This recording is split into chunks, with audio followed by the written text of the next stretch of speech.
Hey everybody, welcome to A Minor Diner. Where nothing works. We're just out here on the patio.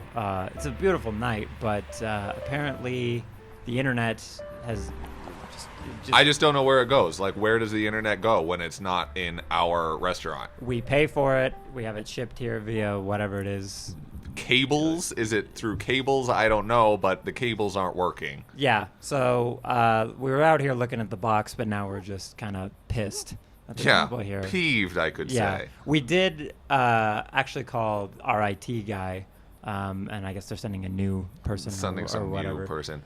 We never liked the old person always tried to explain the internet to us, the interwebs, and it's like, we're millennials. We understand the internet comes in the cables and it brings us the Wi-Fi. Also, I don't care. We're artists, we're chefs. Just do it. We don't need to know science. We don't need to know the mechanics of things because we are artists. Yeah, and actually, the guy's here. I guess. The truck's pulling up. Send him back here. Send him back here. Back porch. Back porch. Ray Dees. Oh hey, no way. So you guys are having internet problems? Is what I hear. Yeah, but don't we know you? I think a little. Yeah. You're Jesse.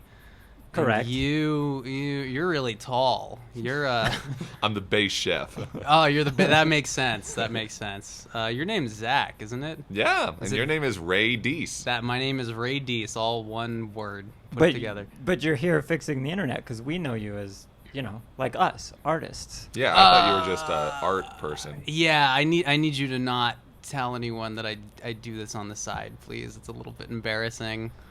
Well, likewise. We're not supposed to be here making food. We're supposed to We should be making millions, but instead we're making food. Oh, so.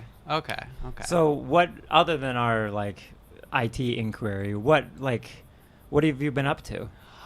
Making a little bit of music here, a little bit of music there, a little bit of visual art, a little bit of poetry. Just kind of a mishmash of stuff that's not as organized as it should be, probably. Just kind of whatever I'm feeling. Would you call yourself a Renaissance man? I wouldn't.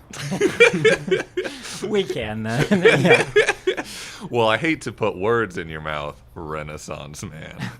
So what kind of music are you up to these days? I have this dark wave project that I'm sort of carting around town, seeing who will buy from the wares, playing different shows at different places. So that's mainly the main one. I've also got a hyper pop project too, but that hasn't seen the light of day yet. Just kind of going through thing by thing, and I can't really write in a particular vein or anything. I kind of just collect whatever I've done after the fact and then try to squash it into something coherent.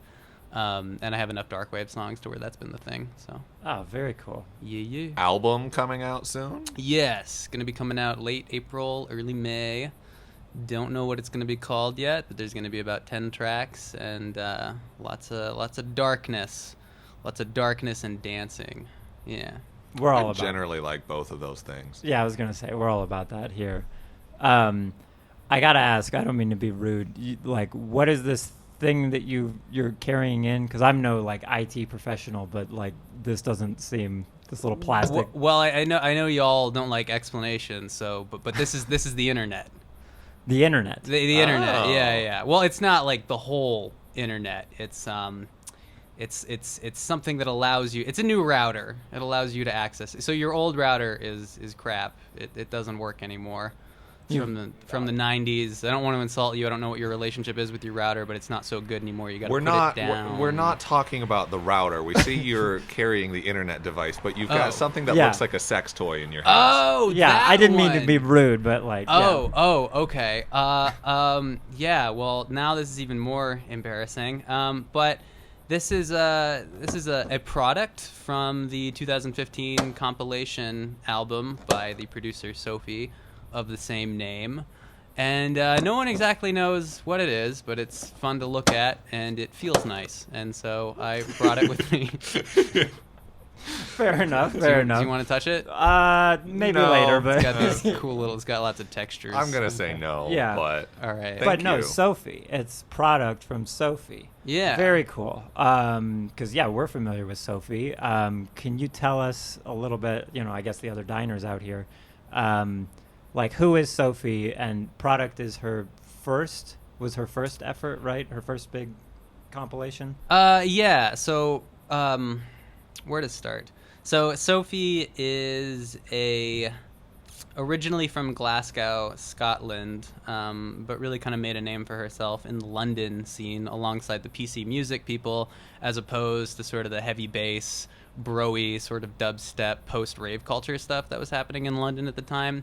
And so she had been in bands previously, notably a band called Motherload in Berlin, and then did some stuff with SOPHIE, and the stuff that she did initially was kind of backward looking a little bit. It was very like Pet Shop Boys, sort of even like Italo disco influenced. And then in about, I would say, early 2010s, she starts releasing these demos on SoundCloud of these really sort of strange, hyperkinetic, almost like foily sounding electronic tracks where the sound design is very like kind of manifested physically almost. It sounds like balloons being rubbed up on. It sounds like like metal being twisted. Just these sort of impossible sounds that are still based on physical objects.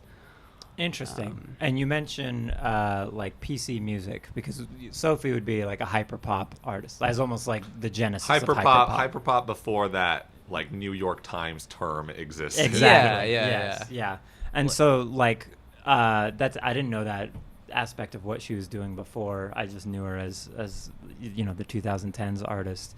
What is it about her work? Like, how did you find it, and what spoke to you? Like, why did it resonate with you? Yeah, so my relationship with music has been kind of fraught. And so for forever, I just had like an acoustic guitar and no money, really, is what I did. So I just made these acoustic songs. And like, I never really like I was in a few punk bands and stuff like that, but I never really like looked into electronic music. And then I remember hearing Face Shopping for the first time, and I think it was 2018. And the first few notes, like that bass sound, it's like da da da da da, but it sounds way cooler than that. It's like this kind of bendy. It's like this bending metal, like really subby kind of thing, and it just like blew my brain open, like just those four notes, and I was like, oh my, like. I finally got the fact that with like electronic music, it wasn't just like dubstep and sort of the stuff that I was like embarrassingly writing off. I mean, I like Brian Eno and stuff like that, but I was like, thank you. Yeah. But like I just kind of was like, not for me for making it. And then it just kind of blew the doors off the building or whatever, and then I was like, okay, like this is gonna be my palette. This is what I want to do, because it was endless. And since then, I've gotten really obsessed over it. But that Sophie really started that. I mean, before I was just like doing stuff with traditional instruments, I guess, and like sound design and electronic music kind of freaked me out until that moment. Yeah, that's an interesting, because you bring up like dubstep, and like 2010, the state of electronic music is not bright. It's not very like optimistic. Yeah. It's not like, oh, this is really innovative and good artistically. Because there were like, I don't know, I was into Sophie before you were, loser. But no, I heard Bip. Just harassing the IT guy. Yeah, we don't like IT people that's around what here. happened. People who don't know a lot about the internet or know about communicating generally typically do this. But no, I heard Bip, which is the first song on Product. I heard Bip probably about like a year after it came out. I was in like late college, I guess, probably 2014, when it was just like a single. And because there was some of the dubstep stuff that was still stuck in its own lane.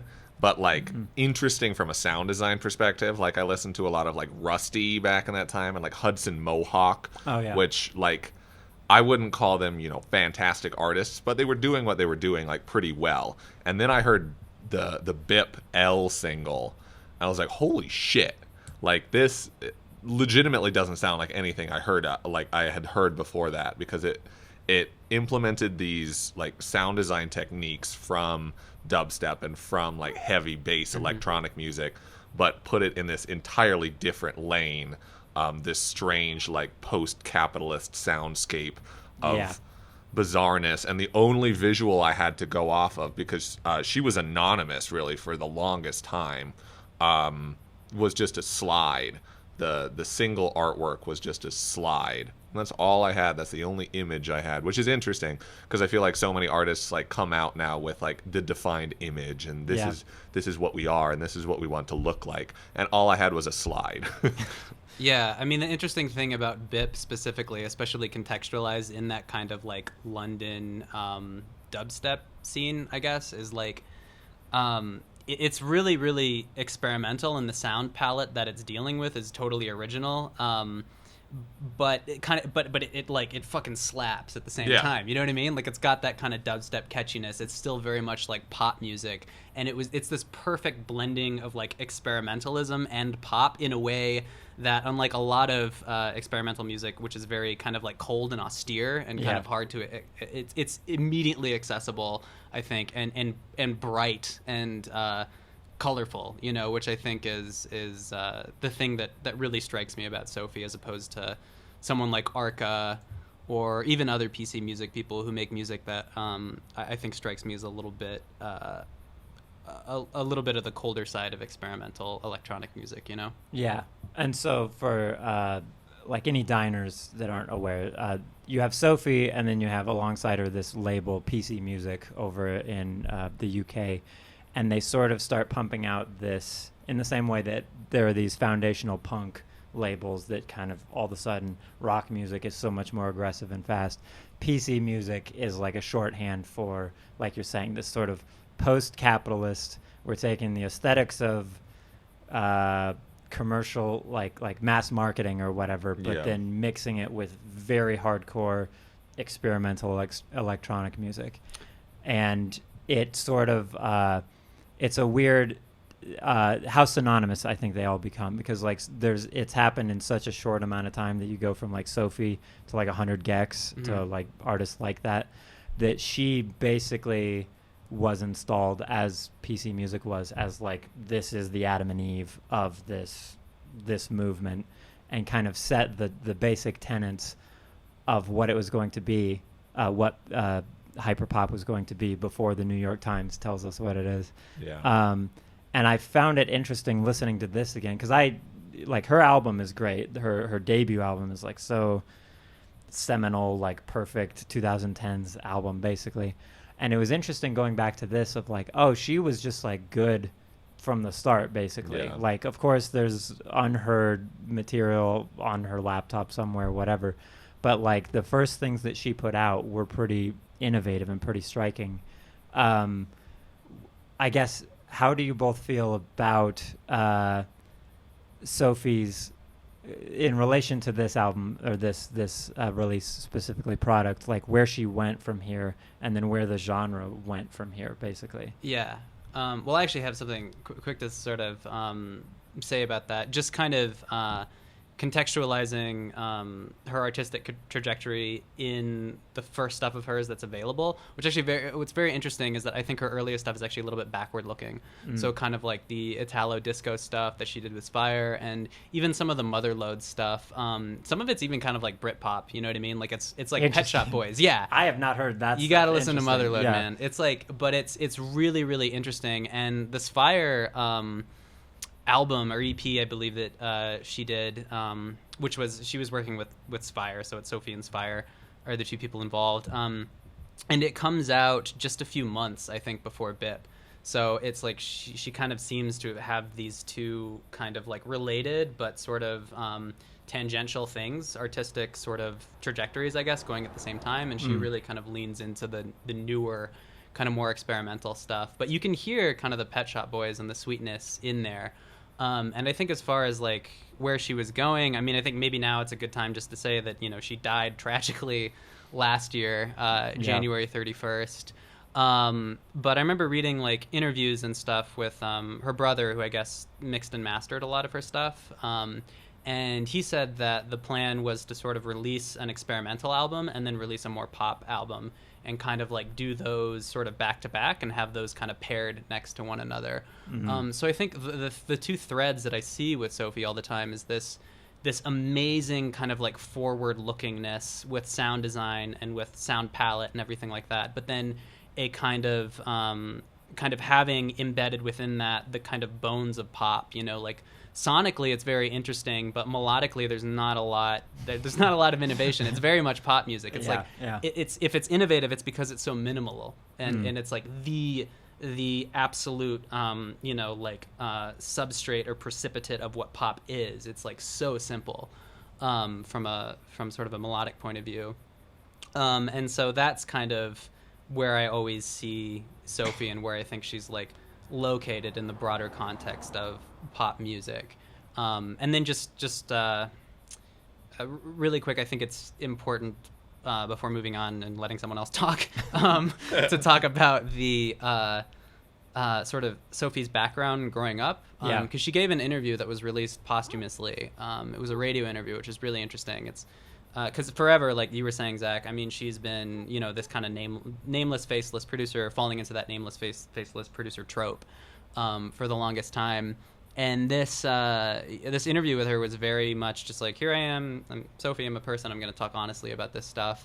And she talked about her earliest experiences growing up, and I guess I think she has 2 sisters and 1 brother, but her dad was really, really, really into electronic music, and so would take them all to raves and stuff like that in Scotland and in the UK. And one of her earliest memories is being 8 years old and seeing The Prodigy on stage. And The Prodigy just totally blowing her mind. And the thing that she said that really blew her mind about it was the fact that it was so immediate. She was like, anyone who's like 9 years old can understand this music and can understand where it's coming from because it's so bedrock in its accessibility. You know, you listen to kind of like the punk aesthetic with the electronic stuff and you're like, oh, like anyone who's lived, you know, a few years can kind of relate to this, can relate to these feelings. And so and her dad also told her, like, don't look at anything past like 1980, like Bob Dylan, the Byrds, you know, Led Zeppelin, all that stuff is bullshit. Like, it's I see. Don't look past that way. Okay. Yeah. Like all that stuff is yes, like, don't look at all that stuff. You know, look forward into the future because electronic music is sort of the way that things are going. And I think she never picked up a guitar. You see that, you know, always with her. What an anti-dad character. Yeah. Yeah, man. Yeah. That's incredible. I mean, yeah, because like, and that's interesting you say that about because you can feel that she held on to that. Music should be somewhat accessible or immediate or in whatever way. Because I use, like, a barometer would be like Zach, of like, if I'm going to give an album to Zach, is he going to like it or not, is on one end of the spectrum, and then like my parents on the other. And so somewhere in the middle is where you should aim for. And I think anyone can listen to Sophie. Like, I think it's pretty abrasive and pretty out there, but it's always interesting. Whereas a lot of her contemporaries kind of fall down one rabbit hole or the other. You have like a Charlie XCX where it's like, okay, well, this is pop music. This is not quite as whatever.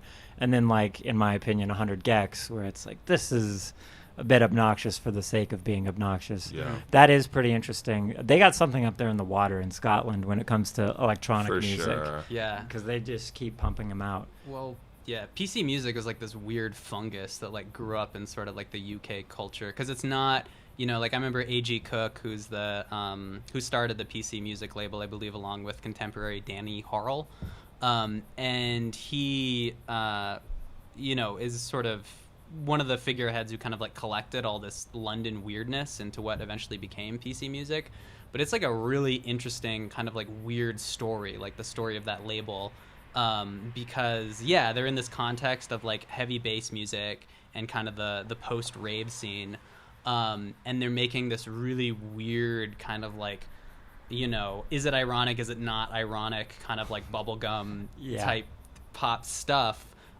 which is, so sweet it'll like rot your teeth, but they're using the tools of like heavy bass music. Yeah. And according to A.G. Cook, everyone was telling them to stop, which I find kind of funny. Like they would play a show and venues would be like, don't come back here, and they'd be like, don't. And, A.G. Cook just, was like, fuck you, like I'm gonna keep doing it, and they did, and that's eventually what became PC music. But it's such a weird, because all art like reacts to what came before, but it's not totally antithetical. It usually has a certain slant that it takes on. Yeah. And the PC music slant, it's obvious to look back in hindsight and be like, okay, this is an obvious contrast to sort of like that UK scene at the time, but the slant that they take on it is like so extreme and specific that it's like a really, really interesting, it makes it a really, really interesting like artistic community, Yeah, and that's because I have one note on that, because I do feel that like there are some genres like let's say early rock and roll that are like so broad that anyone can kind of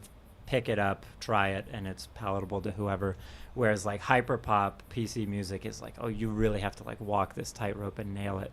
Because like my favorite hyper pop song is this song called Hey Cutie by this artist named Cutie, and that's the only song. Which is part Sophie. That's yes, A.G. exactly. Cook and Sophie. Yes, exactly. And like the only reason like everyone knows of it is because there's this music video that's this weird uncanny valley, like she's selling an energy drink called Cutie. Like it's all very, am I supposed to know what this is? Am I supposed to have heard about this like Ariana Grande level figure?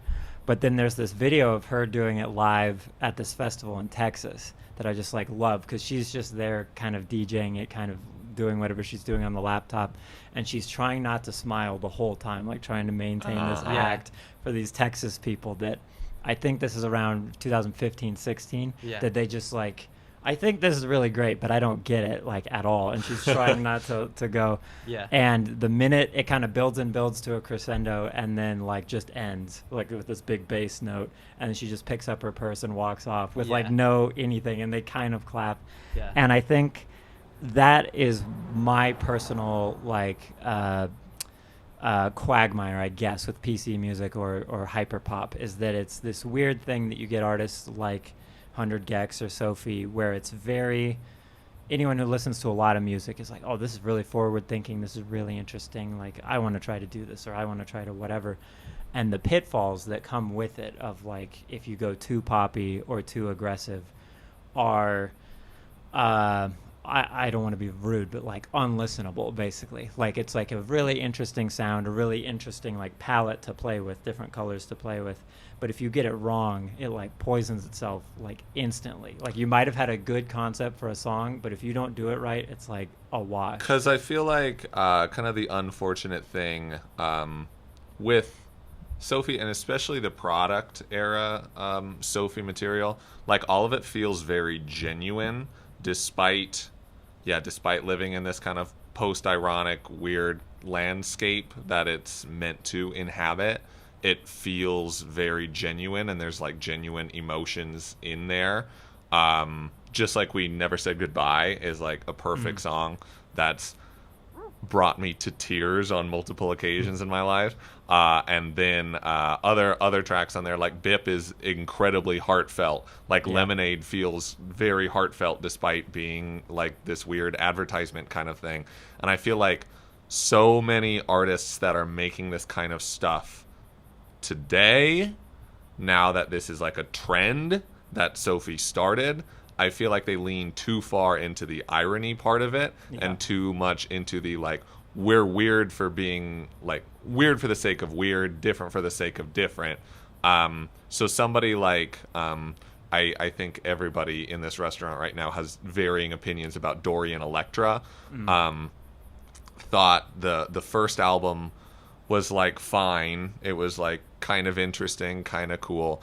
And everything I've heard off of the second album that just came out last year, absolutely unlistenable to me. I find nothing about it interesting. I find all of it just fucking annoying. And that's so much like, there's this weird hyperpop line, there's this weird bubblegum bass line that just, when you cross it, I'm like, out. Yeah. Okay, so I think that tons of interesting things, I think, just got said there that I want to unpack a little bit.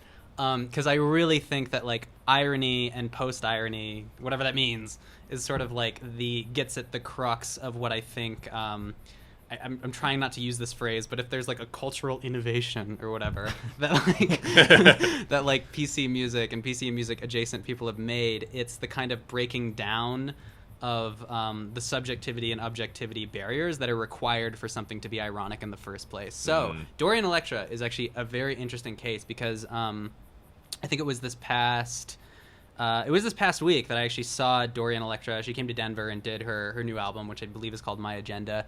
And I love that album personally. Like I get how it's like unlistenable if you have a certain kind of taste. But I personally really, really love it. And I think like the thing that struck me the most about it was the contrast between the audience and the music. So the audience were like, and I hate to categorize this people this way, but I need to in order to give some kind of definition to them. Please do. But it was like a lot of people who seemed a lot of younger people who politically would be like very far left, you know, I guess like a lot of them gender bending, crazy haircuts, you know, totally turning their body into like a canvas.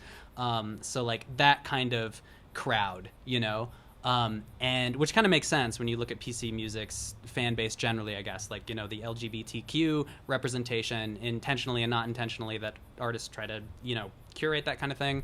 But that crowd was represented. But then the music of My Agenda is all about like incel culture and like the alt-right and all these kind of like heavy, but the way that Dorian Electra does that is she embodies it, right? It's like a mimesis of that stuff. It's like a mimicry of that stuff. And it's very like David Bowie-like in a way because she's embodying this character so that we can learn about that character. And I don't think there's humor there for sure, but like the thing that really strikes me about it is like I don't think it's ironic, but a lot of my friends do, because I think it's genuinely her grasping with these feelings. And so, you know, the fact that her audience is going so hard for these thoughts and these feelings that are so polar opposite of like everyone in the crowd, you know, and that she's like bringing this like she's like a vehicle of empathy for these people that usually would never have any business sort of empathizing with one another, I think to me is really, really, really interesting. And I think like there's a point at which you don't know whether or not to take someone seriously. You know, I think we've all been in situations where like my favorite is like I go to a lot of open mics, not so much anymore, but I did go to a lot of open mics. And there was like, this sounds mean and maybe it is, but there's like an artistry to being so cringy and horrible that like it becomes a work of art in itself. You know what I mean? And like you don't have to be, and I'm not saying that Dorian Electra does that. I think 100 Gex plays with that a little bit more. Yeah. But I think that breaks down that kind of like objectivity, subjectivity, irony thing. Like, is it good? Well, who's to say? You know, it's like it doesn't have any criteria for it yet, really.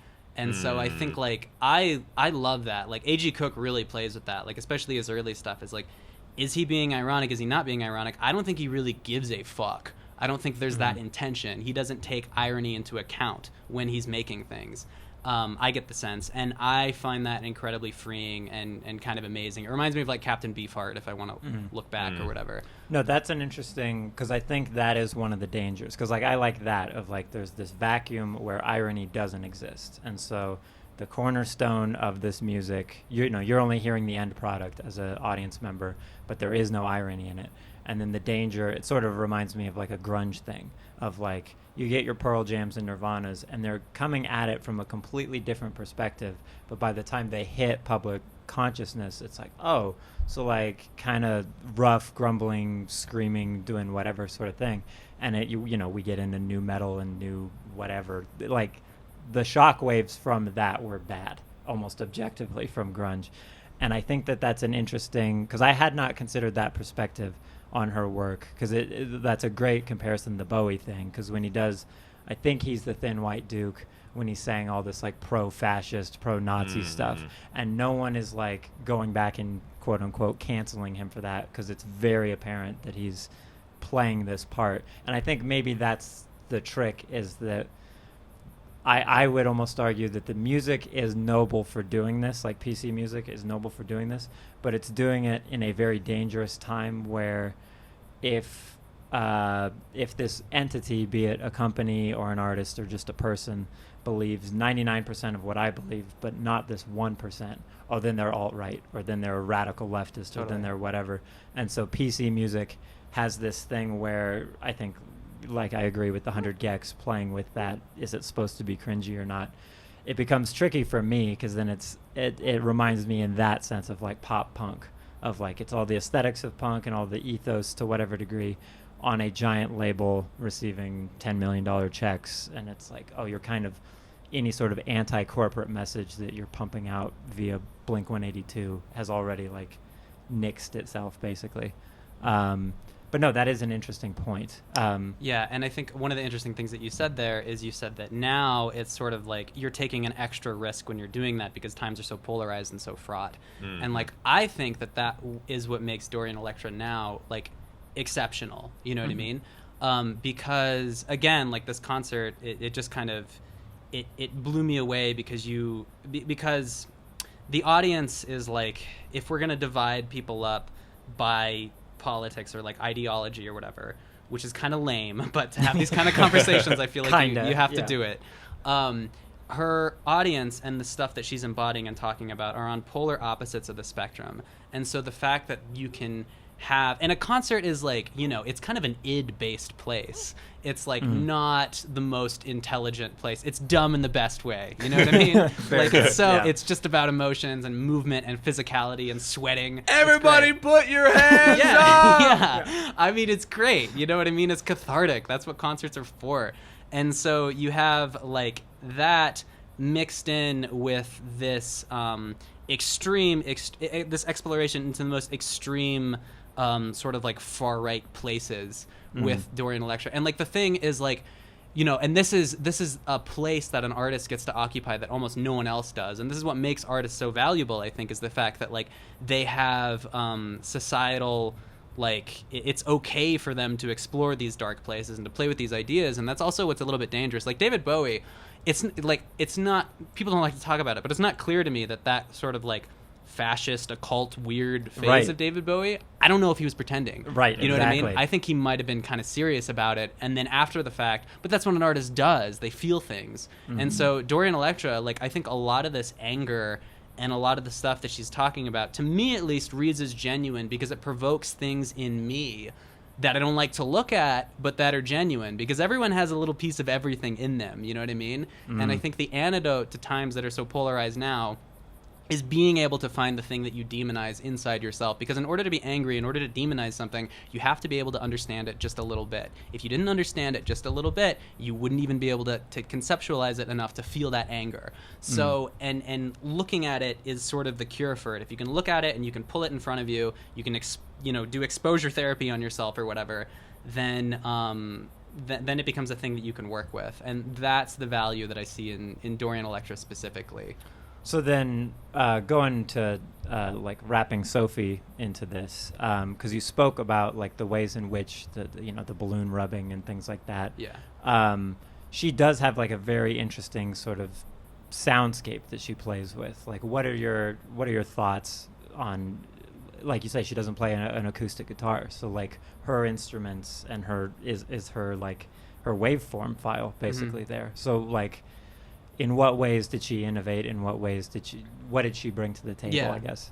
Well, first of all, thank you for tethering the conversation back to Sophie, because I was turning this into a Dorian Electra episode, so I appreciate it.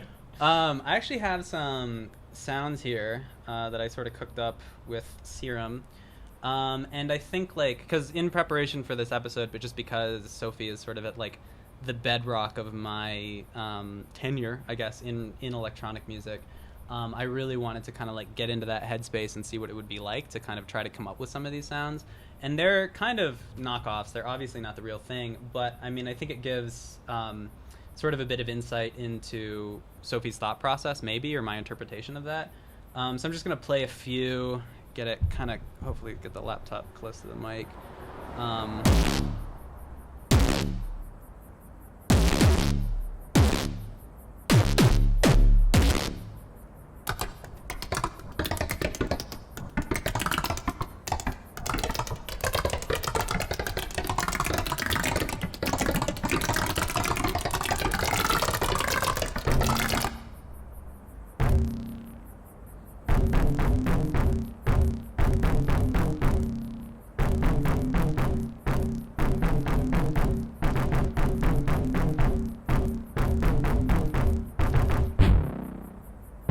You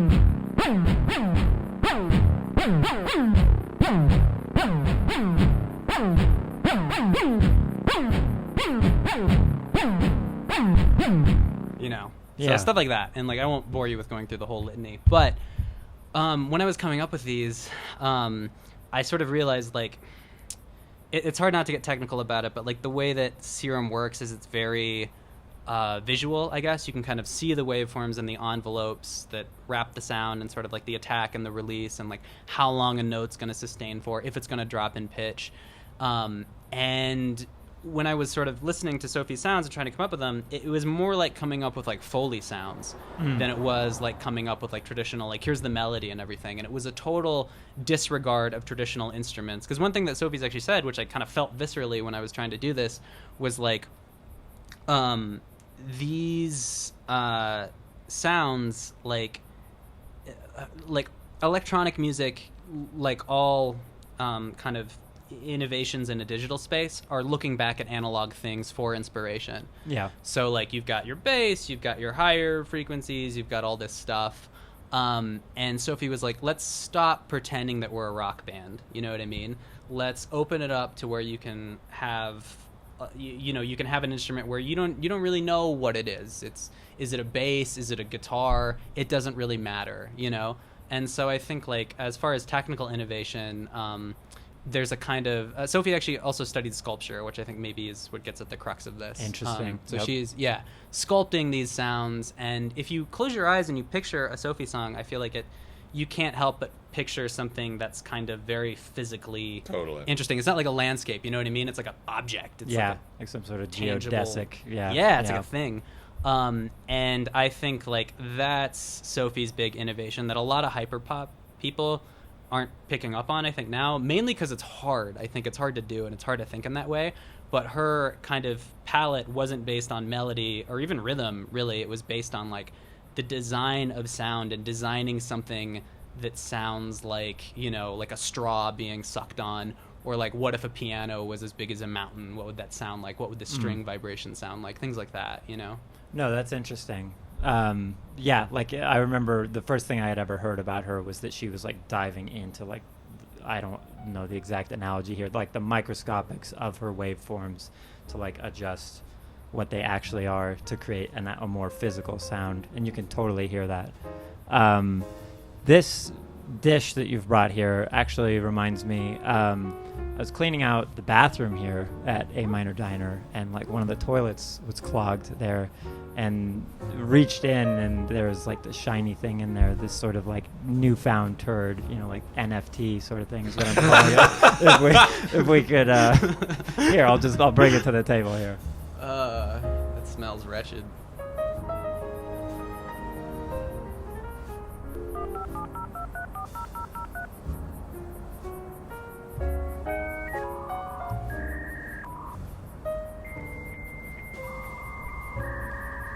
So, on May 1st, 2007, a man by the name of Mike Winkleman decided that he was going to create a piece of art every day.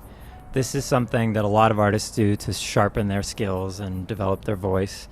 Winkleman, like a true artist, did this every single day for years, regardless of whether or not it was convenient. His wedding day, he did one. He has 2 kids. He did a piece of artwork on each of the days that they were born. Each year, he would shift to a new skill or medium as well. And so this, in my mind, is very virtuous work. Each of these works of art exists in a time and space completely free of commerce or critique or anything. There's this expression in Latin, ars gratis artis, which means art for art's sake. If you see the MGM Studios logo with the lion roaring or whatever, that's the Latin around it.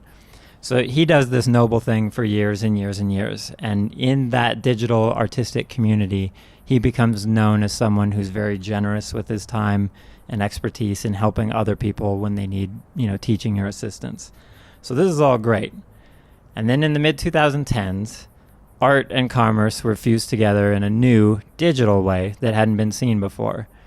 So Kevin McCoy and Anil Dash create the first known non-fungible token, what is today more commonly known as an NFT.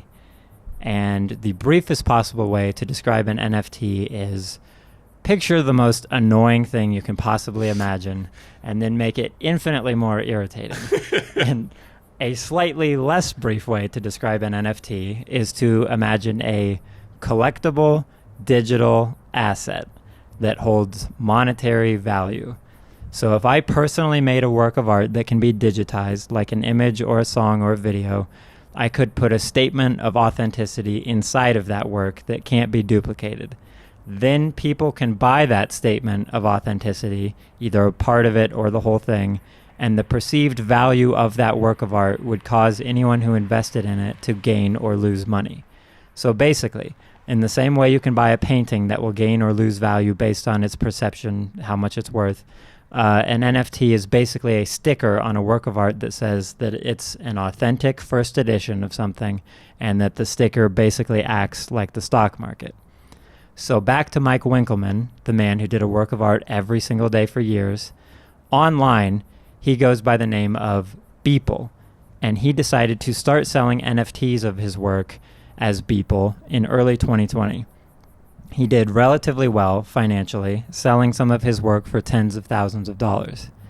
Then in 2021, Beeple combined every single piece of artwork that he had done daily for a total of 5,000 days, so about a decade, into a single digital work and sold it as an NFT called Every Days, the first 5,000 days.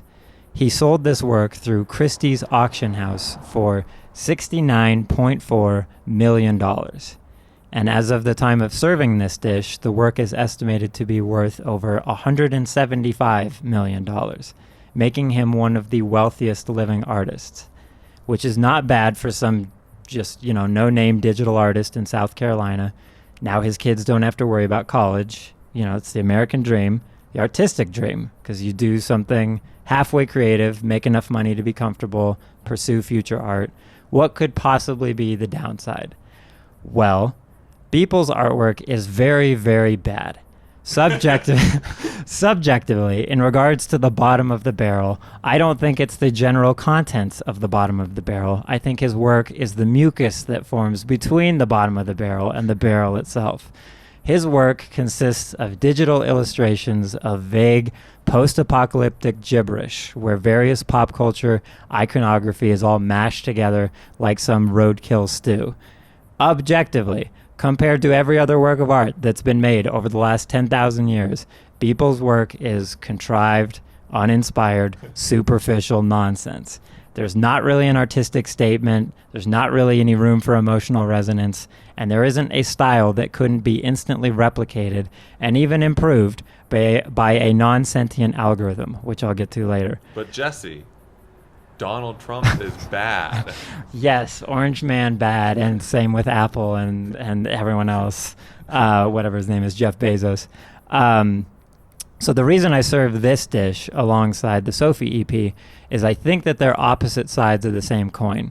Because SOPHIE exists at this genesis of hyperpop as a genre, and so she's responsible for helping to set some of the foundation that everything else is going to be built on.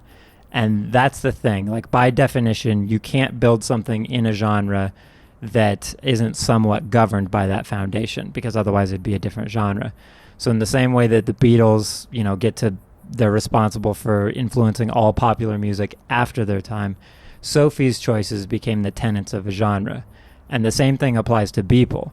The quality of his artwork helps to define, publicly, the public consciousness, the culture, helps define what an NFT is and can be.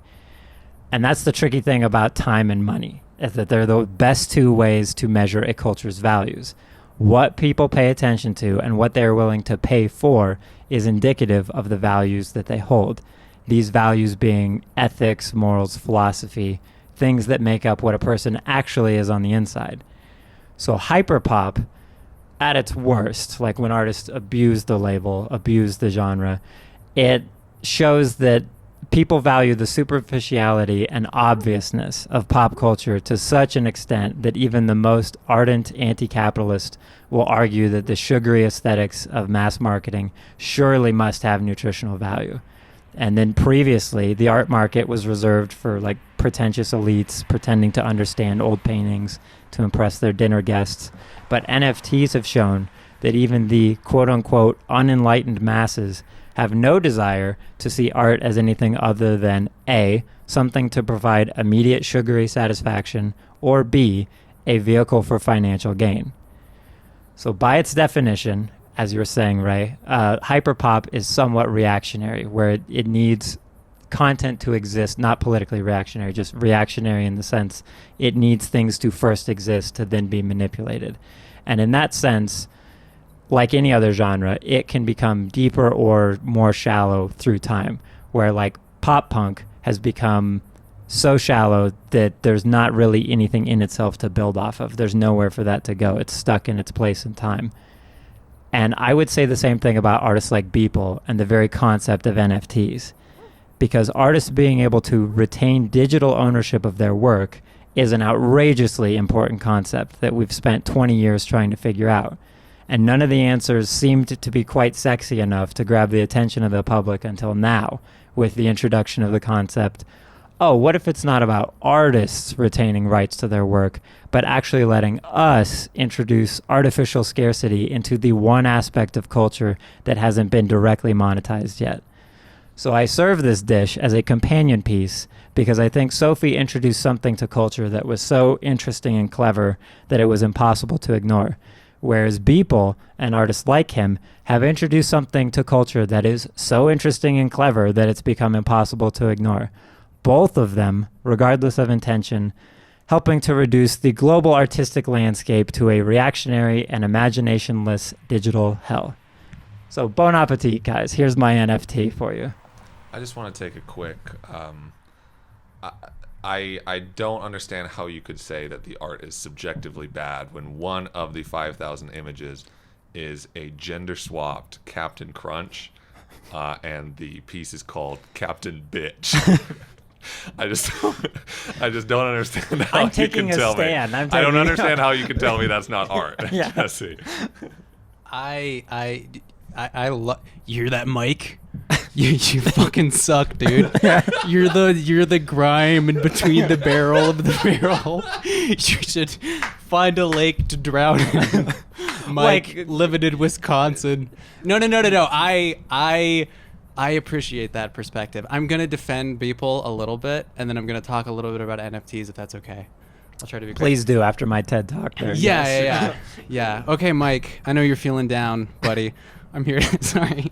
I'm not going to address this to Beeple himself. He has 69 million. He doesn't need my support. But anyway, I think that it's interesting to sort of like separate, I think, Beeple, the artist himself, from the NFT thing, which I know is hard to do because that's sort of his claim to fame, right? Is the NFT space. But first, just a little bit about NFTs.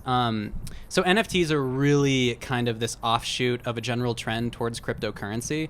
And cryptocurrency goes back to cryptography. So it actually goes back to, in the 1970s, Whitford Diffie, which is a funny fairy tale name, but it's a real dude. Like Michael Winkleman. Yeah, yeah. These dudes are all, it's a cabal of people with fairy tale names. Anyway, so Whitfield Diffie and then his buddy David Helmut, I believe, who are cryptographers at, I believe Stanford is where the paper actually first came out, but it was called New Directions in Cryptography, I think. And that's what sort of set off this whole cryptocurrency thing. And like, these guys are computer nerds, but they're also sort of people who are trying to wrest financial power away from the government and put it in the hands of individuals. So it's like in the future with cryptocurrency, like I really think that it's going to be like people are going to look back and be like, hey, like Grandpa Jesse, you had a bank and you had to hire an accountant to keep track of your money so you could tell the government how much you owed them, which, by the way, is a number they already knew. So if you guessed wrong, they would then charge you more. Why did you put up with this abuse of human rights, you fucking old funny-duddy piece of, and you're gonna Yes, be like, because I could hold it in my hand, and that meant something. Yes.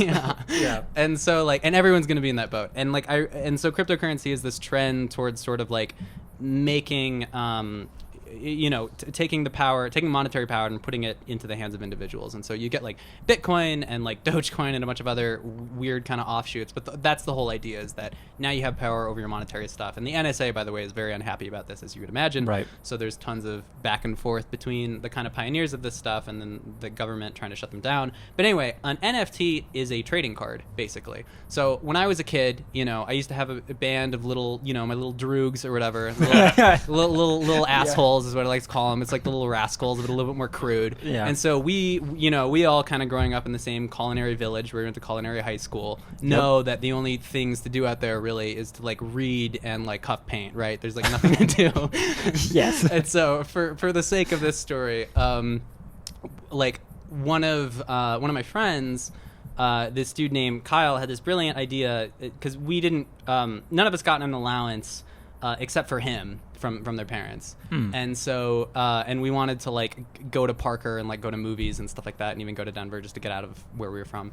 So Kyle had this brilliant idea of like, okay, like there's a group of people who meet away from this place in a little club, and they sell Yu-Gi-Oh cards, right? And they swap Yu-Gi-Oh cards and they play Yu-Gi-Oh games. So we'll actually make more money if we go to Walmart. I spend my allowance on a few Yu-Gi-Oh cards. We get the most rare ones, and then we like trade those, right? That's kind of like what an NFT is, the way that I think about it. Like the crotch of Exodia or whatever it is with Yu-Gi-Oh is worth like however much. I think it's his torso, but sure. Sorry. No. But worth however much. Like, it's not the artwork that makes it important, right? It's how little of those are manufactured. Right. And so that's the value. So an NFT, like being attached to art, is like it's like not about the artwork at all. You know what I mean? Just like Yu-Gi-Oh cards, like the artwork isn't interesting from an artistic level. That's why you have so many people making these horrible little drawings and stuff like that with very little thought put into it. So that's what I think an NFT is, from my point of view at least. It's a new way to represent currency, but it has nothing to do with art. And then unless you want to see it that way, which you can, but I think it's sort of like not useful because it's not what it's meant for. Right. And then one other thing, and then I'll shut up. Sorry. No. We're happy to have you here on the patio. Yeah. I have to explain the blockchain and the internet to Please do. Yeah, I'm the local IT guy. This is what I do. I have no idea what's going on. Okay, sorry. But anyway, so Beeple, so I think that Beeple doesn't even think of his artwork as something that's like supposed to be particularly lasting or anything like that. I don't think that he's making it for posterity. I think that like the value that I see in Beeple isn't in any one particular piece. It's in the process as a whole. And it's sort of like looking through Beeple's stuff, because it takes about like 5 seconds to really get the point of it. But I think of it like Sunday Funnies or something like that almost. Like I remember, during the shit show that was 2020, which is when I kind of learned about Beeple, I would look at his Instagram page every day and sort of feel this like, feel like I was kind of living. I had a really interesting personal relationship with the stuff he was doing, which was getting a lot of pushback, by the way. Like, it's really interesting to read some of the comments on it. People are like, oh, this is horrible. Like, how could you come up with this, this absolute garbage, this is disgusting. Which whenever someone says that about anything, I get kind of interested, because it's very easy for people to tune out art, I think. And so when art hits so hard that people can't look away, and it's like they do the double take and they're like, oh, they get disgusted enough to actually say something about it, I think that there is at least some value in that. But the value that I was able to find, it wasn't any particular piece. It was sort of like the insight into this person's like stream of consciousness or whatever, or their thought process, was the value in it. It was less of a thing in itself, and it was more the thought process and more the kind of barrage of it every day, where I could see almost the relationship between the pieces and like what this dude's thought process was. And that was more interesting to me than any one particular piece of art. It was like the process, Yeah, and that's an interesting, because you bring up the Yu-Gi-Oh cards, and that was my first hearing about NFTs, because the first people that I had heard about them from were other artists with like, oh, this is good, because my album, I can now like put an actual cornerstone on it that I never have to just like give it up and it's just out there in the ether, like it's still tied to me in whatever way.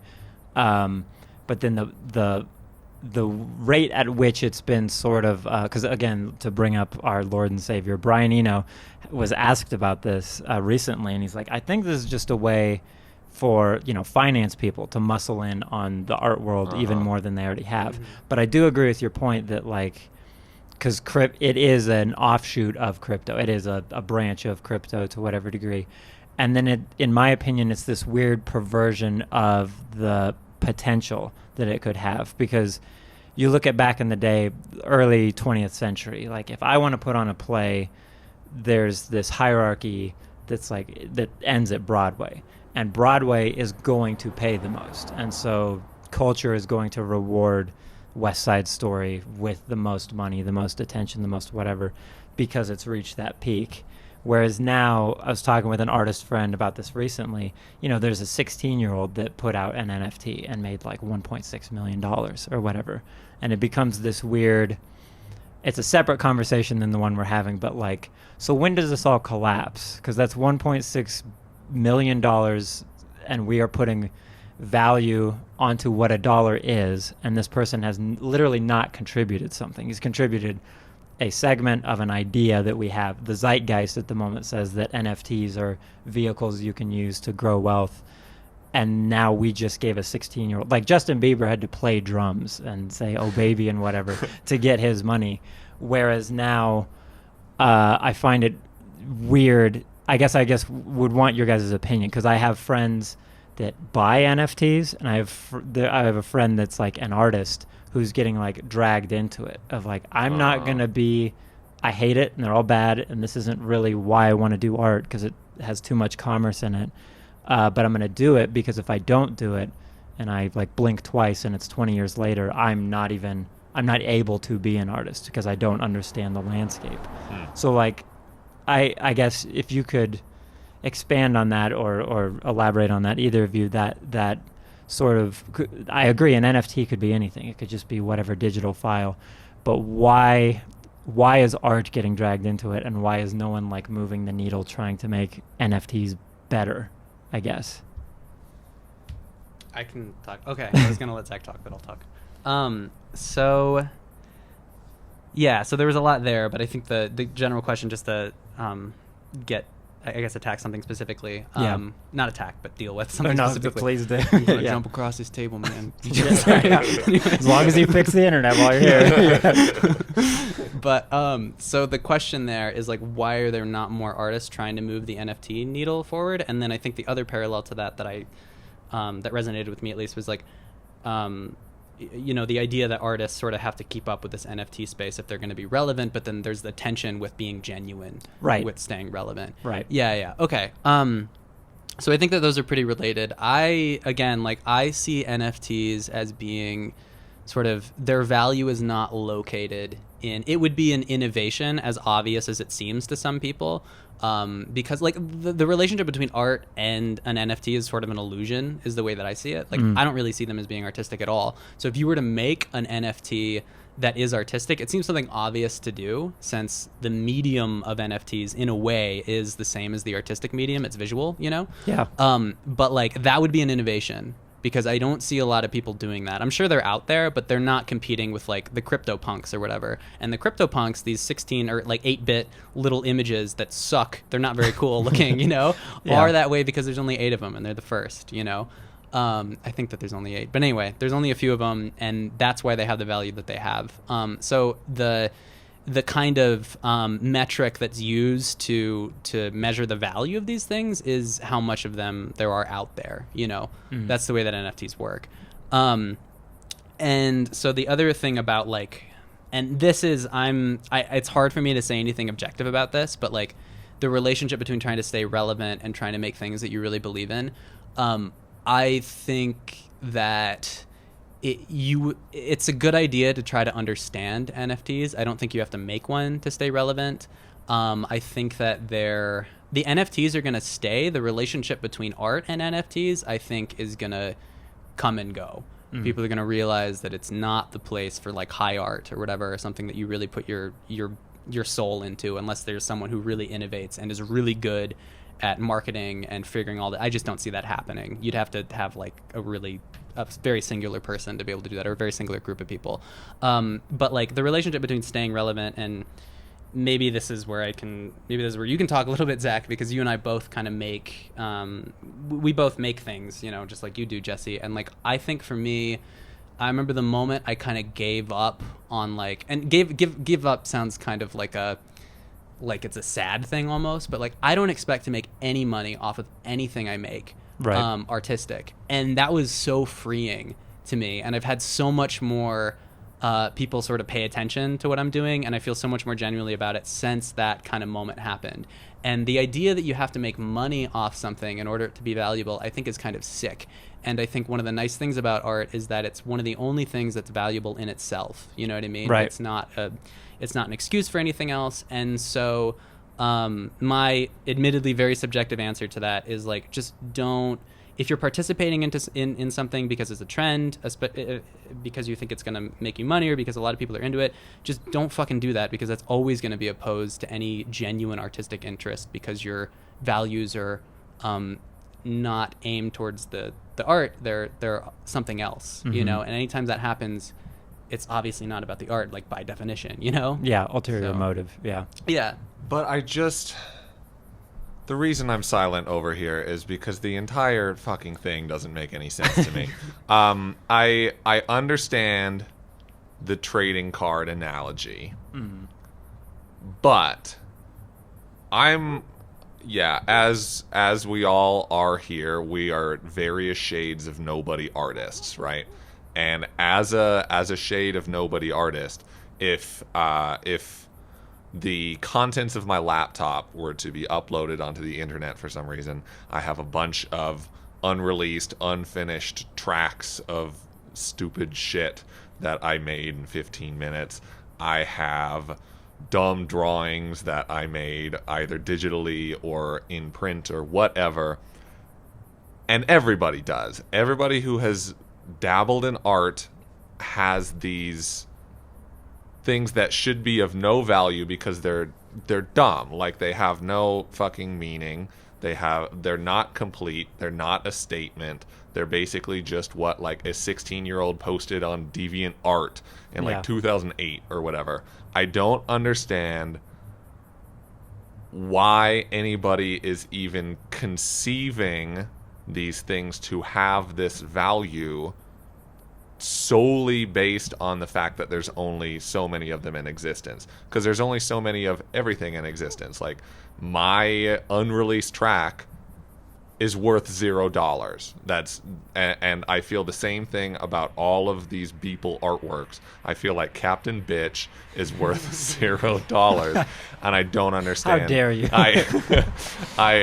Another classic on the this is from a 2007 everyday work. It's a drawing of a man with an erect penis, and it's called "Bust One on Your Belly."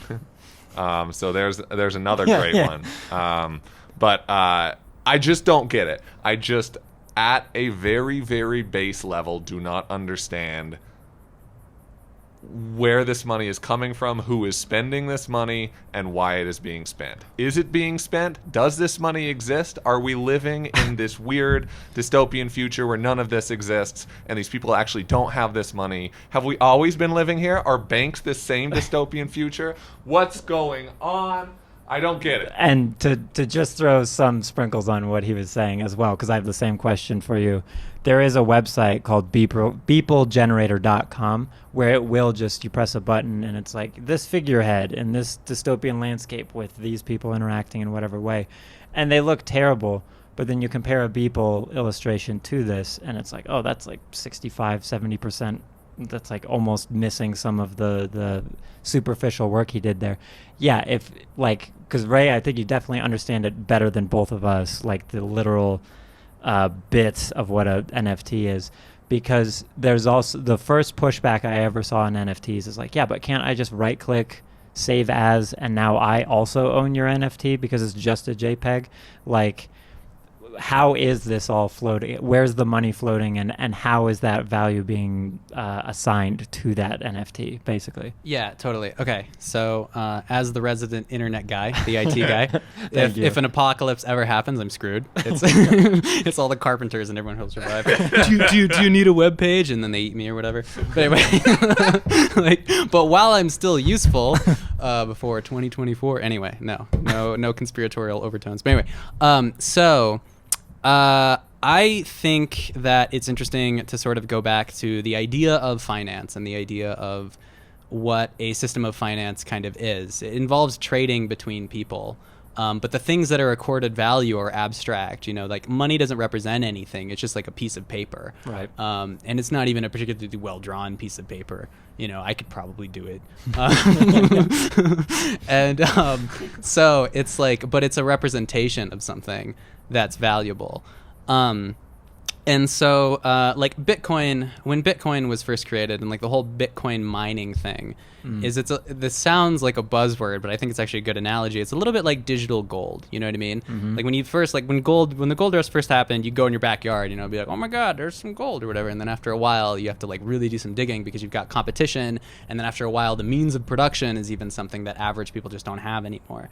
And like when Bitcoin started, I think that I don't know how much Bitcoin there is actually floating out there in the internet, but it's something like, I think it's on the order of like 24 million or something. So there's like a finite amount of Bitcoin, and that's actually was the big innovation of Bitcoin, as far as I understand it. Like rather than having, sort of a treasury be like, print a bunch more and then you have inflation and everything. It's like there's just gonna be this much, and so Bitcoin will always have the same value. It's more elegant than like the gold standard in that way. It's way more elegant than the treasury just printing out a bunch, you know? Yeah.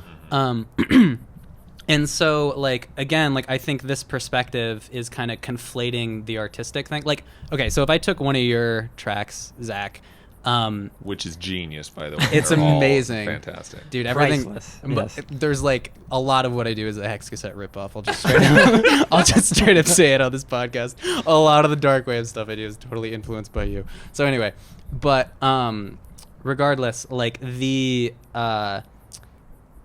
if I were to take one of your tracks and I were to sort of put it in the financial game, so to speak, like I was to market it and do a bunch of work and be like, hey, there's only 2 of these in circulation. Do you want to make it a metric that you then trade with and kind of like agree on a particular value with? Then I don't have a large financial system or like a group of people who could make that happen, but that would basically be what would kind of make that, because you can make anything, we can trade anything. Like why do we trade dollars? Why don't I trade you cans of, can I say a brand? Sure. Like LaCroix or Soleil or whatever. Like why don't we just trade that and call that value? What you put value in is beside the point. It's what it represents. And so like the people who are buying this stuff, I would say, and this is where my credibility I think lowers a little bit, because I know about this stuff like abstract, because I deal with a lot of these technologies like blockchain and stuff like that every day. But as far as who's buying it, I think it's probably like a lot of rich people, and then I think it's a lot of tech people who are trying to get the ball rolling on this, because they have a vested interest both financially in cryptocurrency kind of taking off, because the big competition with cryptocurrency is like, the Federal Reserve and government money and how that's always happened. And that's actually the big kind of like groundbreaking thing about it is, oh my gosh, guys, like government currency now has a competitor. Holy shit. Yeah. Like that's huge. But so it's people trying to get the ball moving in that direction. But I don't think it's anyone artistic. I think like forever, unfortunately, I think artists are kind of just watching culture move forward, and they're like, wait, like this is so, like why this is so stupid, which is a good artistic place to be, because then you have things to complain about, and a lot of brilliant art comes out of complaining about things. But like they're not really the people involved, and they're not pushing the things forward. Right. So I don't know. I'm trying to answer these questions directly, but it's kind of a the answer to your question is a complicated system, and it goes back to finance and like really the philosophy of like value, like what you put value into. Yeah. So I guess the answer at the end of the day is like a lot of tech people and a lot of rich people decided to put value into shitty drawings because they're rare. and now they're trading them back and forth, and you're seeing all this money move back and forth, and it has nothing to do with the art. The art is like, it's as abstract as Bitcoin. You know what I mean? Right. And just to quickly like ground it to like the average person of like, I'm never going to buy an NFT. I'm never going to make an NFT. What's the relevance of this? Like, they have enough weight that the only country I know for sure, but China has said like, no crypto, no NFTs, because they don't want anything else in their country competing against their dollar. And clearly it was competing enough to where they made that call. But then also you mentioned like the Bitcoin mining thing. You think of the internet as this like floating ethereal thing that doesn't actually exist. But like to mine Bitcoin, you need whatever like processing power from the PC. And that's been, as far as I can see, the number one like most credible complaint against NFTs is that they're like environmentally toxic, because you know, you could say whatever about taking gold out of the ground. There is a minimal. Gold isn't the best like metal or whatever to use, but you can coat whatever. They use it for space travel and stuff. But like NFTs don't exist, don't actually produce anything, yet they're using so much electricity. And so NFTs, regardless of if they're a temporary wave or a thing that stays in the future, the average person is now like they've been introduced into the ecosystem that we live in. Mm-hmm. I think what it all comes down to, I mean, like you were talking about how, why don't we just trade empty cans of Soleil, or why don't we trade kitchen tables or whatever? And the reason that we don't is that essentially we have all across the world, because all world currencies are now basically just tied to the US dollar more so. Like the gold standard doesn't really exist. Yeah. It's just they're all tied together into this weird web of bullshit that nobody truly understands. I don't think finance people even truly understand it. But we've all bought into it, right? So we've all, whether we believe in money or not, the facts are society is built around this money. So we've all bought into it to a certain extent. And what I'm unsure about, and I think this is kind of a nature of the beast, this being this new creation that is new, and you know, you see the value of cryptocurrency dropping, you know, 50% over course of 3 months or whatever, because it is volatile and because people don't know if it's going to take off or not. I'm still in that phase that I just don't think this has any, like, it has no physical weight to me. It has no like long-term impact to me, because I think this is just a phase. And as somebody who knows nothing about this and has just been the third person on this patio just like listening to you to talk about this, I just don't see this having any actual future. Like it feels like this pipe dream that sort of exists for rich people right now, and I don't think there's a lot there. It feels like the Wizard of Oz behind this curtain that's actually not as important as people are trying to make us think it is. My only thing before I throw to the expert on this, our expert on this, is like the subprime mortgage crisis thing of like, you just like the idea of a mortgage, the idea of a bank, and like, let's just keep stuffing ideas into this thing that can't actually function with this many ideas. And so when it breaks, all of a sudden, well, why did the banks not fail? Why did this and that? Like, but I'm here upside down on my house. I feel the danger is that people are so susceptible to this. And so you have like average people that have the amount of income that we have that are like, yeah, but I'm stashing it away. And crypto is one thing, but especially NFTs. And I just see, I know I kind of bring this up every once in a while, doom and gloom of like, yeah, we probably got a world war in the next 15, 20 years probably. There's probably some giant collapse, like you're saying, because back in the Great Depression, we're at least closer to a gold standard at that time. Like the idea of commerce and the economies of the world interacting makes a half degree of sense. And then a century later, it's all like, well, the U.S. dollar and the belief that the U.S. dollar is something. And then all of a sudden, if overnight, like the subprime mortgages, oh, those stupid ape JPEGs or whatever are actually worthless. And for some reason now a third of the American population is now like defaulting on all of their payments or whatever. But I guess what's your perspective, Ray? Yeah, so, well, first of all, just to make sure that I understand your point, could you both of you, I think, are kind of getting at like the kind of like abstract nature, I guess, of like NFTs, and sort of like as opposed to currency, it seems like something that's I guess, could you repeat a little bit what you said? Not the whole thing, but my only thing is like I think it's like a digital like snake oil thing, where we have a population at the moment, for sure, our generation of like, I can't own a house, I can't do any of this sort of stuff, but then you have enough of them like investing in JPEGs online, and so it becomes, well, I trust in the systems. Foolishly, I like, because every system we see around us is failing now. That would be my concern. In the same way that like I'm just addressing Zach's like, is it a fad?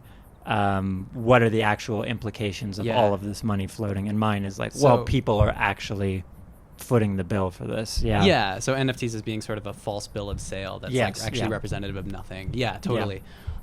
So I think that like when you really boil down to it, like when you really think about like what money is and what wealth is, I really think that it's a metric by which you can measure the ability of large groups of people to cooperate with one another. Because if I, like if there's no trust, then the money doesn't exist. We all have to agree that the money is representative of something for it to represent something, and it's always a little bit hard for anyone, I think, to wrap their head around what kind of finance and wealth is, because it is all abstract, and that's like the dollar is worthless too, every bumper sticker in Portland or whatever is like, you can't eat money, which is beautiful and poetic and true. Yes. And I feel like I'm coming off as like kind of the capitalist in the room, which makes it feel awkward, but just talking about money and about the way that this stuff works, I mean, like, I think so if you look at sort of the way that we've been innovating, I think for the past 100 years, but the trajectory goes even further, I think, if you look back, is like, it is corporate and individual interests versus the state.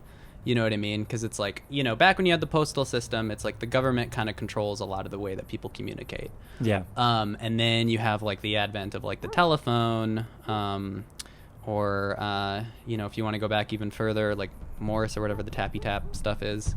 Telegraph, right? Telegraph. Morse code. Thank you. Yes. Thank you. Yeah. Outside my realm of expertise, gonna go back into the century I belong in. But anyway, you can talk for half an hour about NFTs, but you don't know the word Morse code. I never met him. I don't know what the. How old are you? Just kidding. No. But anyway, so like. So if you look at sort of the innovations that's happening, it's like the state is getting more and more competition from like private interests. I mean, just look at Google and like, Apple and all the tech giants getting summoned to testify in front of Congress. And like, if you really want to laugh, just know a little bit about the way that data works and then watch some of these Congress people. Some of them know their shit, but a lot of them don't, to the point where it's scary, Yeah. And so I think like a lot of these innovations with like communication and everything like that, you see this group of people that is including more and more people sort of operating independently of like the state, and I almost see cryptocurrency and stuff as being just an extension of that, because it really at the end of the day is just someone's idea. Like a Bitcoin isn't anything, just like a dollar isn't anything, but I would argue that at least right now, I can't tell about the future, but like even the system of money, the way it works with like there's always going to be some kind of exchange system that's just in the nature, like human beings are just social animals, so there'll always be some kind of exchange.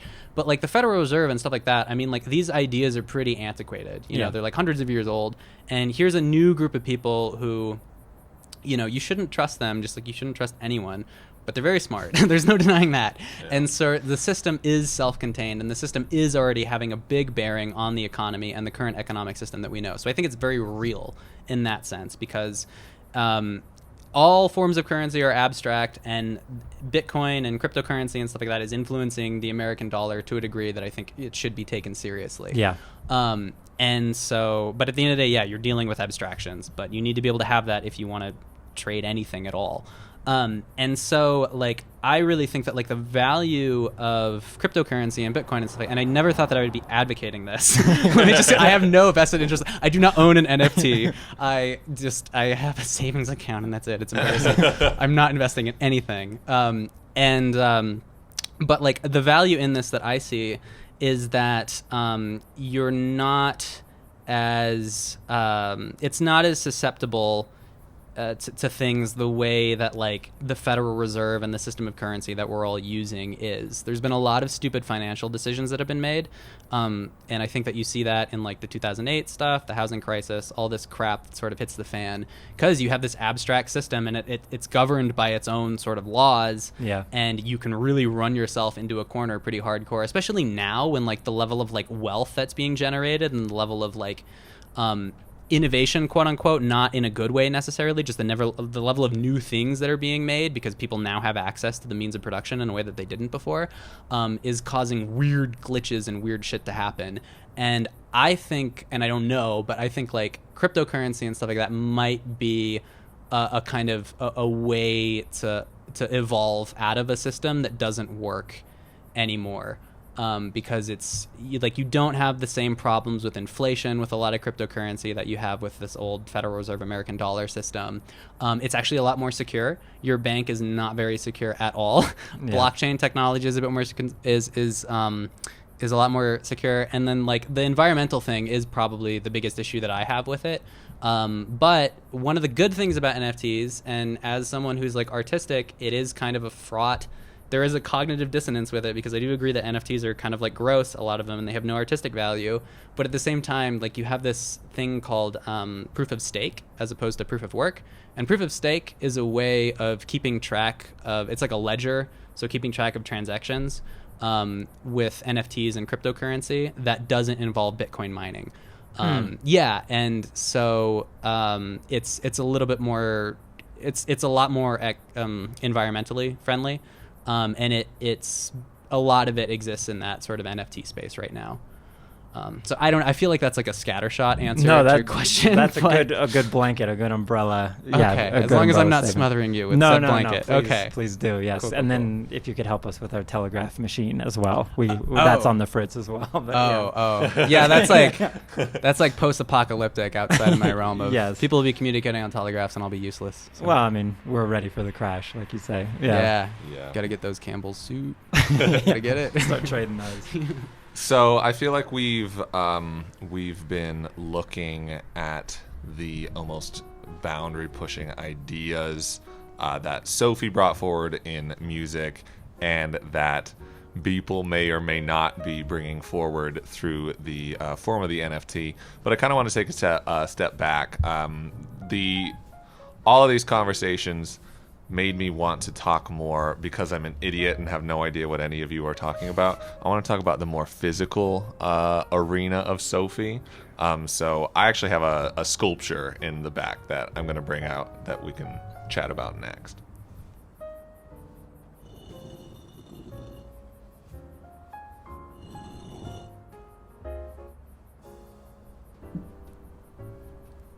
So it was slightly interesting to me for Jesse's side dish, bringing Beeple to the table, to this patio right here, because I guess initially I didn't really see the connection between product and these fungible, non-fungible, not what's a fungible.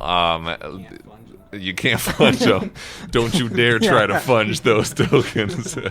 I didn't quite see the connection right off the bat. But something that, because I loved the conversation that we briefly had about how I didn't know that Sophie had a backdrop in, or a background in sculpture, which is interesting because I brought a sculpture to the table here, not knowing that, because I listened to her works, especially her early works, and they feel so physical and they feel such a certain type of physical that they make me think of different kinds of sculptures. And one of the first artists that came to mind when I think of Sophie is this guy, César Baldaccini, and I apologize for my pronunciation. César. He went by César more so than by his full name, but he was a noted French sculptor who kind of came to prominence in the 1960s, 1970s at the forefront of the Nouveau Realisme movement. And his most famous work of art that you can see in a prominent square in Paris is his thumb. It's called La Pouce. Which is just a large a large representation of his thumb. I don't think that's his most interesting work. I think his most interesting work are his compressions, which he made a ton of. But basically, they were like compacted automobiles, discarded metal, rubber, whatever. Basically, he had this hydraulic press in 1960s Paris, and he was steamrolling and assembling all of this scrap metal, compacted automobile parts, newspaper, found objects, and he was making these man-made materials into this organic kind of art. And staring at these pieces of art give me kind of very similar feelings as when I listen to Sophie. Maybe devoid of some of the emotion that that Sophie brings to the table, but I think I've got some stuff to say, but I wanna hear your thoughts on the César works before I get into any of that. Yeah, because just real quickly, because I had never heard of him before. I had seen some of his work. And it turns out, because I was in Hong Kong for about a year, and he's got a pretty famous statue over there. And I remember looking at this statue, because it's in a very prominent part of the city. And it's like this abstract, it's not like a compression of anything, it's an actual bronze sort of sculpture. And he wanted to call it the Freedom Fighter. And Hong Kong was like, yeah, maybe it's called the Flying Frenchman. That's what we're going to call it. But it was like this beautiful, weird, interesting sort of depiction, I guess, of the idea of freedom or rebellion or whatever. And I agree with your take, like almost completely there, that it's this weird, in the same way you want an album cover to epitomize so many different things about the music. It does feel like Sophie and PC Music have this like, you know, you've heard of capitalism and marketing, right? Well, here's like us crushing it into this little bite-sized sugary thing. That is kind of what this is, where there's these beautiful, I don't know what cars he smashed together, but you can tell the way cars were painted back then compared to now, they're so much more vibrant. And I was reading that he would pick specific things to be mashed together because of their material or their color. And so I think that that's a pretty accurate reflection of like, yeah, you've seen a car before, Industrial Revolution, capitalism, blah, blah, blah. Here's it in its most compressed, like toothpaste form. Yeah. It reminded me of WALL-E when I first saw it, because there's this part in WALL-E where he's showing Eve the like how he can compact the trash or whatever into the square, and then he says ta-da or whatever. It's like his one English line there. And I kind of got the same vibe where there's a flower growing out, I think, in one scene of one of WALL-E's little whatever, where he has this I'm trying to think of another artist, because we've talked about it a little bit before with like Damien Hirst, where it's like, well, what even is art or whatever, of like the urinal signed in the gallery. This is a little bit more reading about his discovery of this, that he's there looking for materials in some junkyard or whatever, and then sees the compactor and like falls in love with it in whatever sort of way.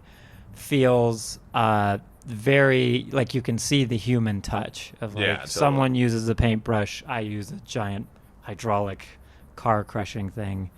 Ray, were you familiar with Baldaccini's work? Like, what, I guess in relation, what did you first think when Zach brought this giant monstrosity out here on the patio in relation to Sophie? Yeah, so I had never heard of this dude before. But I think the thing that struck me, the first thing that struck me about it was like the fact that it reduces like a car and these different sort of utilities, I guess, to things that are totally stripped of their use value. And you just get to admire the aesthetics of them. So like the crushed forks and the silverware, for example, was one of my favorites, because I was like, oh, like, you know, you couldn't use any of these spoons or forks or anything. So I'm forced to admire this thing that I usually just use to like put food in my mouth. I'm never really looking at a fork, you know? And it kind of forced me to like really take it in as like an object in itself. And it sort of brought art outside of the museum, so to speak, because I think people tend to put like what even is art? They put it on like a pedestal and they're like, oh, this belongs in like a museum or something like that. But I really think artistic is sort of being artistic, or art in general is like a mode of thought. You apply an artistic perspective to something, and some things call out for that perspective more than others, but you can apply it to anything. And Baldaccini really, like a lot of the best artists, or my favorite artists, I think, like call out to you to take this thing that you don't see in an artistic way and you interpret it in an artistic way because of the way it's presented. So it takes art out of the museum, which I'm always a fan of. Yeah, it sort of feels, it's an interesting sort of trifecta between the NFT, Sophie, and then this, because you can feel Sophie's, who was the artist that she saw when she was 8 years old?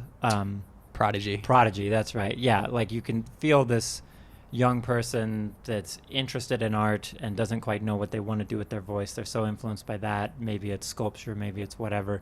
And you can feel that in her work below the surface. Like an average person would just notice like, oh, it's abrasive and kind of cutting up the melody and whatever. I agree with that in regards to his work, Baldaccini's work, where it's very clearly a sculptor. It's not some, like there was this comedian in the 80s, I think, Gallagher, who would take the watermelon on stage and just smash it and like everyone would cheer. And there's some novelty, whatever, in that. But like it's very clearly a sculptor thinking about, like I can imagine there are things that were crushed together that he wasn't satisfied with, of like, oops, didn't put it together the right way, didn't do it in the right form, and so it didn't come out the right way, which, like you're saying, is a perspective of like, I have to be able to use discretion of what is evoking thought or emotion or whatever. And I think I hadn't seen the utensils one, but I agree, because that's an invisible thing that's 100% pragmatic. You don't think about the function or the form of a fork, just the function of it. Yeah, just like we were talking about with the hyperpop stuff, in that so much of the hyperpop feels like they're just throwing things at a wall and seeing what sticks a lot of the time. From what I've seen of César's work, it doesn't really do that to me. Like, it feels more intentional. It feels more like, I guess, accomplishing what it sets out to accomplish. And what I think it's kind of an interesting, like, repackaging sort of what Sophie was doing, especially with her earlier works, because you think of a car as like a functional piece, and we also think of cars as very like significant, right? Like we think of them as this, as you should in America, because they're the only way we can get anywhere, because we didn't ever invest in public transport. So the car is this very, very significant piece of machinery. And then at the same time, at junkyards across the world, they're being pounded into insignificance, right? Yeah. And people don't view what you see in a junkyard as art per se. But here is this guy that's kind of taking the idea of what he's seeing in the junkyard and then making it significant again, I guess, like putting it in an entirely different context that is related to and similar to its original context, but also kind of separate from it. And I think that a lot with Sophie's music as well. I think pop music, when it was first created, was something that was meaningful, like this very, very legitimate way to express your feelings and express your thoughts. Like you think about, I don't know, the Righteous Brothers or something like that. Like you hear this 1950s pop music, 1960s pop music, and it's like, wow, okay, I feel things. Like this is art in a certain sense. And then that kind of becomes bastardized over the years, right, into like the 18s or something, or like like the 90s, 2000s, like this ultra just like fake commercialized product kind of thing. And so then Sophie is taking that commercialized product and then revamping it into something that is almost accomplishing the same things as original pop music, but doing it in such a different way that I think it makes it interesting once again. Yeah, I agree. And I think it's like you mentioned, pop music, because the American automobile was like it was your personality and your philosophy and your everything all in one. Like you're saying, like you are who what car you buy, basically. And he does, because he starts doing this in the 60s, right? Like, at that time, we're still, you can look back on the 60s as this tumultuous whatever thing, but it's like prosperous. Like, Europe is rebuilding, but it's all kind of being rebuilt better.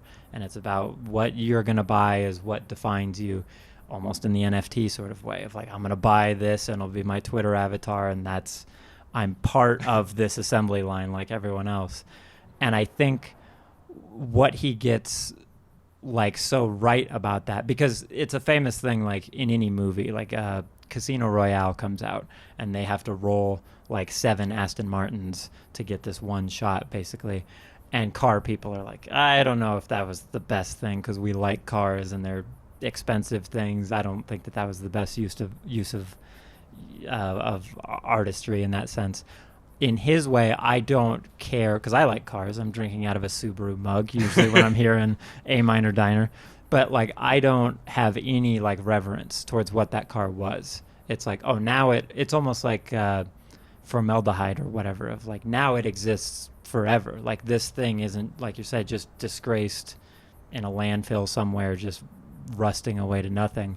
And I think in regards to the because I'm still hung up on like the utensil thing, that's an interesting thing, because you use your utensils X amount of times and you kind of either just throw them away, or they get slowly replaced, or you donate them to a friend or family member or whatever, almost haphazardly, even though this is this thing that's like delivering sustenance to you in a way that doesn't spread disease, and so you don't use your hands and whatever.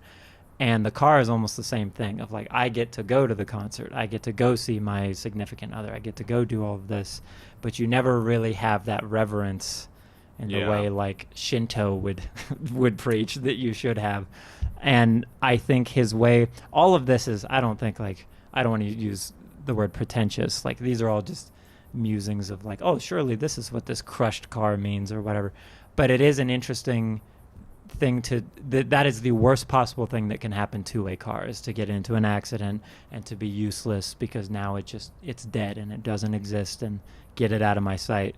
And I think his way of, just like Sophie saying like, okay, that is a corruption of what the car should be, in the same way you used to have a relationship with your horse, you should have a relationship with your car. I think his way of like smashing that in your face is pretty resonant, and obviously because it's like 60 years later and it still speaks to us.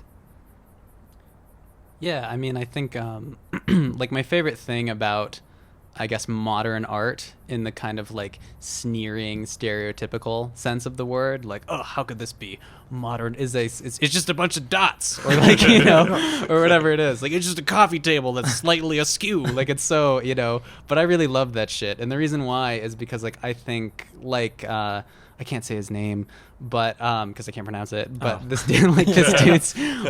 dude's work, like the thing that I really love about it, again, is that it just like I keep coming back to the same phrase, but it gets art out of the museum and invites you to look at the world in like an artistic way. And like you were saying, it invites you to have a relationship with these things, because I think of art as anything, it's and this is very general, obviously, but it's like, it's a relationship with something that affects you. It's letting the world affect you in all these ways. It's being vulnerable to those things, and it connects you to this larger world of meaning that most people, for whatever reason, have sort of like limited their access to. And so like, you can have a coffee table that's slightly askew, like reduce you to tears if you look at it in a certain way. You don't even need drugs if you do it right. But I mean, I think like most people's reality is so, if they went around weeping at coffee tables, they'd never get anything done. They wouldn't be able to do their 9 to 5, and so art, because of that, has been kind of like hidden away, and like you get all these weird side effects of that, where like, even saying the word art, like I feel like a little bit pretentious for whatever reason. It's probably my own thing, but it's like just looking at things in that way. It's like it really, I guess I think like art or whatever is best when you can feel it on your skin, when it's on your nerve endings, because really that's what it is. That's what good, genuine art is. I think it's like it's a transmission of something that leaves someone's nerve endings and leaves someone's soul, if you want to be really dramatic and silly, and then hits you in the same way, and you feel it. You feel there's that connection, and like I think with this, it gets at sort of how wonderfully mundane that connection can be. You can have this relationship with your car. You can have this relationship with your silverware. It doesn't even have to be, you know, a face or the form of the physical body or whatever we normally do this kind of cathextion, this psychological investment in. You know, it can be anything. Yeah, and that makes me think of what you said about the comments under Beeple's work, that like it was so passionately like vitriolic. In the same way, maybe some car guy or gal has a problem with him compressing these cars. It's like, well, why? Well, because the car is A, B, C, D, and like all of a sudden you're opening their mind to something they probably didn't consider before. They're thinking about all these modifications or tune-ups or whatever they want to do to their car in a very mechanical, binary sort of way. And when you crush a car, and if it got a visceral reaction out of someone of, oh, what a waste of a beautiful old car, it gets them to then the next time they get in their car, it is a more special relationship. It is a more, like you say, that the tactileness of art, like you love it, so it gives you goosebumps, even if it's not physically touching you. And if you hate it, it like your blood pumps a little faster, a little harder. Yeah. And it's so immediate in a way. Like one thing that I think is similar to that, like crushing a car, you know, I'm sure he put more effort given his background in sculpture than most people would when they're crushing a car. Usually it's pretty straightforward. But like, I think, you know, there's something nice in the same, I like the kind of easiness of that and like how little thought is put into the idea, at least, of crushing a car. I don't know how much effort he actually put into it. As much as I like the lack of effort that Beeple has put into his art, because he does it every day. You know, he did it on his wedding day. Like how, what a psychopath. Just kidding, Mike. You're great. But like, you know, like I think that if you're doing that, you know, there's some stuff that Beeple has done that's probably taken like a minute or something. And what I like about that, most people would think of that as like a criticism, and I think it is for a lot of art. But when you're talking about art where the function of it is to is kind of about immediacy and is about sort of rendering the world around you something that doesn't let you escape it fully, but something that at least lets it sort of speak to you in a way. Like your car is pretty mundane. I don't look at my car and it's not like the Sistine Chapel. I'm not on the floor weeping or whatever, you know? But like art that kind of makes those mundane things a little bit more beautiful, I think is definitely valid, and I think there's a place for them. Like there's one Beeple thing that I will mention really quick where it's it's this YouTube video, and it's really hard to describe, but it's like, it's this Mickey Mouse head with this kind of like weird deformed sort of like chubby dude with like a breast kind of looking thing as like a body, and then it's attached to this sort of like the ass end of like a grub or a maggot is what it looks like. So it's this weird being, this kind of disgusting amalgamation of these things, and its hand is chained to the alleyway behind it, and it's on this rotting mattress, and it's like writhing around for like 10 seconds, and then there's like, I forget exactly, it might be like a Looney Tunes character or something, but there's something like sucking, there's something breastfeeding off of it, and it is fucked up, you know what I mean? Yeah. And I could tell that it didn't take that much thought, and it honestly made me at least nostalgic for some of the stuff that my friends would dream up in school, you know, like bored in math class, and they'd be like, hey, look at that. And it was just like atrocious, you know? It was like, oh, that's like an atrocity. That's horrible. But like, I, you know, kind of love the immediacy of that, because it's like a lot of art is kind of like, it has all the edges whacked off of it. Like you listen to a Leonard Cohen song and you're like, oh, this is like architecture. This thing is chiseled, man. Like Hallelujah, that's like a perfect thing that does exactly what it's setting out for, and oh my gosh, and you could think about it for hundreds of years or whatever, you know, and really like take it to heart. But then there's also like Bob Dylan tunes that he like wrote in a few seconds and that no one really listens to, but there's just something about the immediacy of that it went right from sort of, it's like eating a meal that's like hot off the frying pan, you know what I mean? You're like, this isn't the most perfect thing, but it's like, I was there in the kitchen while you were making it. I can almost see the thought process kind of in the thing. And like that at least is one thing that I really like about this artist with the crushed cars and everything, and that I like about Beeple is that it's so immediate. And it feels like, you know, that kid in math class or whatever, where I'm like, yeah, you know, and I don't know how this dude feels about his art, but I know, like, I imagine, given how many compressions there are, that he probably feels similarly to Beeple, where it's like, Beeple's not trying to make, you know, a Michelangelo or anything. He's just, you know, doing this thing every day, not even to communicate anything specifically, just because he thinks, I don't want to speak for him, but I think that he probably thinks that process enriches his life in some way, and it's about the practice of it. Like, I listened to interviews of him where he's like, it's about getting better at something. Right. So he doesn't even give a shit really about your interpretations of it, you know? And Yes. I really like that, and I feel that same kind of like vibe from Compressions, if that makes sense.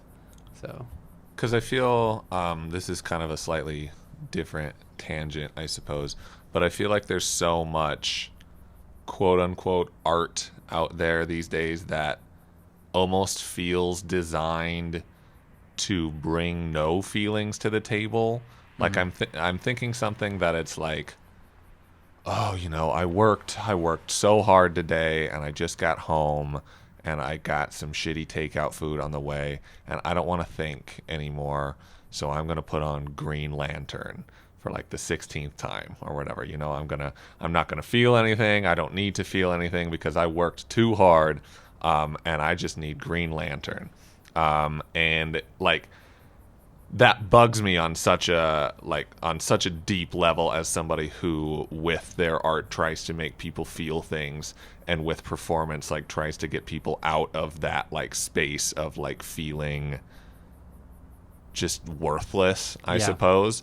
And it's something that I really, really love about Sophie's work, is that Sophie's work feels like fucking euphoric, you know? And if pop music at its best is about euphoria, then it makes utter sense to be doing what Sophie did, especially with her early work, is take that kind of euphoric feeling and just like bend it and make it like bigger than life and kind of fucked up, but like, I don't know, more memorable in that way, right? So in the same way, like people might watch Green Lantern or whatever, and it's like $250 million they spent on this movie, and it just looks like a fucking CGI reel, and there's nothing.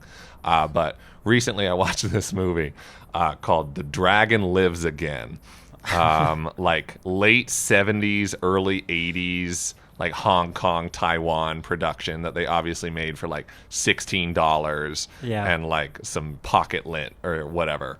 And everything about it, it's a Bruce-sploitation film, which was what they made after Bruce Lee died. They wanted to just capitalize on his death and made like Bruce Lee clone movies. It's a Bruce-sploitation film. In the beginning it says it's dedicated to millions who love Bruce Lee, but then in like the second scene he goes to hell for cheating on his wife and then immediately dying. And then like the entire movie is him like fucking like beating up mummies and shit in hell. And I was like, this is the dumbest crap like that could be possibly imaginable, but like it makes me feel on this, you know, on this strange wavelength, right? Like instead of like I feel like if you are going to make pop music, you should make it like the most euphoric, ridiculous pop music you can do. If you're going to make a kind of stupid action movie, you should make it as stupid as humanly possible, instead of doing something that's just like so palatable to everybody, just so everybody kind of likes it and then forgets about it like 45 seconds later. And I feel like the best of Beeple's work is, like that Mickey Mouse thing that like might stick with you for more than 45 seconds, like more so than, you know, Captain Bitch that you're going to forget about or any deviant art piece that you see and you forget in 15 seconds. Like the best art, whether it's sculpture, whether it's music, whether it's NFT, I think just needs to stick with you and make you feel something. And I don't know.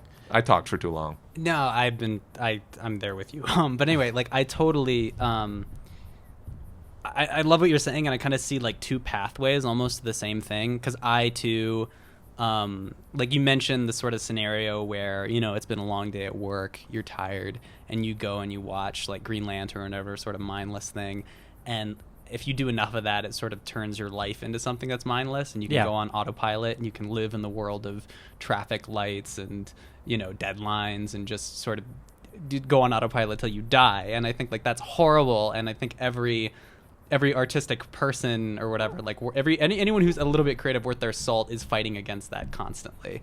And that's sort of the gauntlet that's thrown at you if you want to pick up a pen or whatever it is, if you want to do anything in that realm, is to make life something that's meaningful and that has that's urgent and that you can feel. And like I sort of see approaching that space, like I think that you can kind of do it. There's a number of different ways that you can do it, but I think for the sake of this conversation, like I'm isolating sort of two threads that I think are happening, where it's like, one, you have like something groundbreaking, like the SOPHIE compilation or something, where it's so singular that it just blows your mind and it blows the doors off this entire realm of perception that like wasn't opened to you. And like SOPHIE obviously worked very hard on it and like perfected it, you know.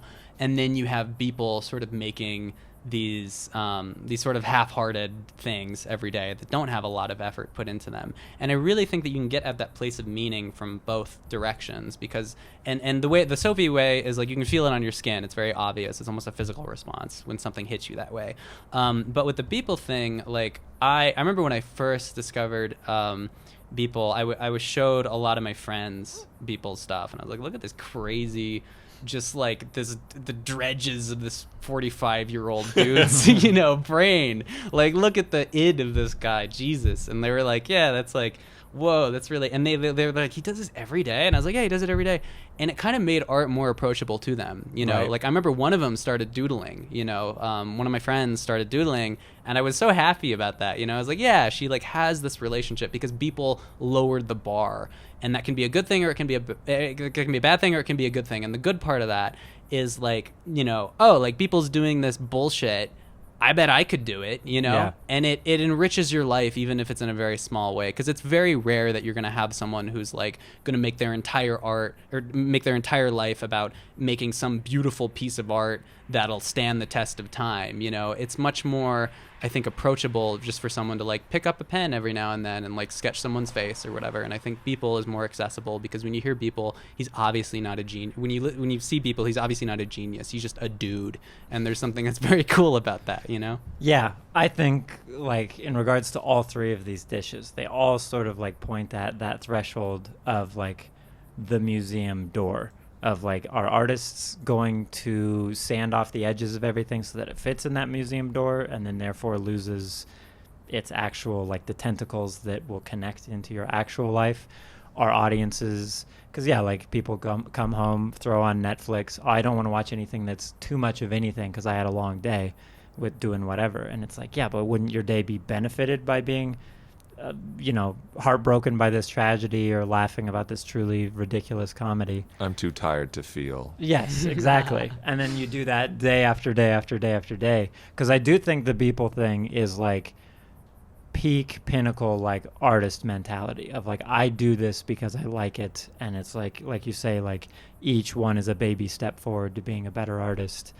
And like you say, that lowering the bar is almost the best thing you could possibly do, like in the way Picasso did, of like, you don't need a photorealistic painting of a flower or whatever. You can make it abstract in your own style. And the danger with SOPHIE is like giving too many waves of like, well, no, it's hyperpop because it's this sort of sound and you don't have to put any ethos into it. And the danger with Beeple is like, yeah, this thing he did that was so crazy and weird got him $70 million all of a sudden. So I'm going to only get into art for that reason. And I don't think there's a danger of like people going around crushing cars, but the danger is Bring it That would be back. cool. Yes, We exactly. could be the first. I mean, it would, Three there's strong some dudes. some One Teslas. car. Yeah, I mean Teslas do that to themselves, so whatever. We'll get to it's like already happening. But no, I think it's been an interesting, like these three dishes against each other. There's like a nice rock paper scissors triforce to them, I guess. But yeah, like I don't know. I guess in terms of where do you see art going from here, looking at this, because this is a nice sort of a long time ago, right now, and then the future are three dishes. What's the aftertaste of this meal with you, Ray? Well, yeah. For me, like, I'm super fucking excited about where art is right now. I think the old artistic way of thinking about things is dead now. I think that there's like, this feels like the beginning of something new. Like the means of artistic production, I don't think have ever been in so many hands, And so you have nasty side effects of that, like the Beeple art generator and stuff like that. But I think that pales in comparison to the fact that anyone can do it, and it can be something that is not held in high esteem, that something that is mundane and that everyone has access to in the best way ever. Like, and like a quick analogy that I'm gonna come up with, which is like, it's a little bit lame, it's a little bit Hallmark card, but I think I like it, which is the idea of like, you know, like a bird doing bird songs or whatever.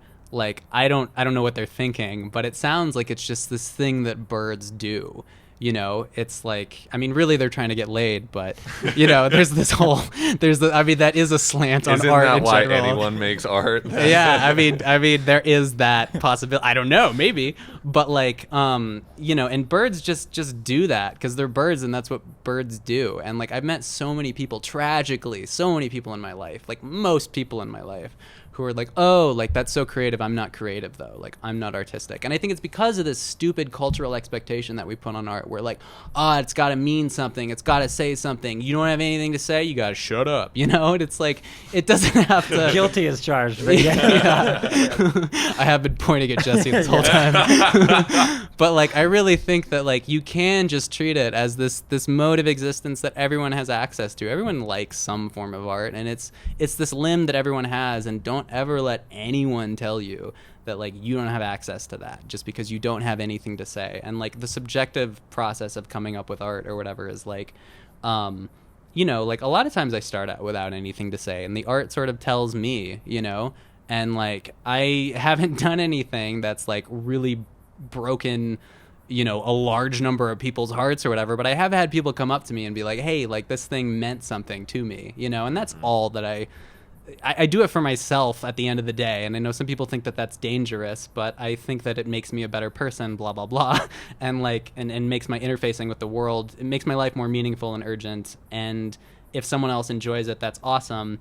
And like, I really think like that's a valid way of approaching it. And I think more people now than ever are sort of freed, not only physically with a lot of technology, with making their own art, but then just culturally. Like, I think people are sort of realizing that art at the end of the day, you know, you're really just farting around and coming up with something and then editing it until it's really good, or not editing it at all.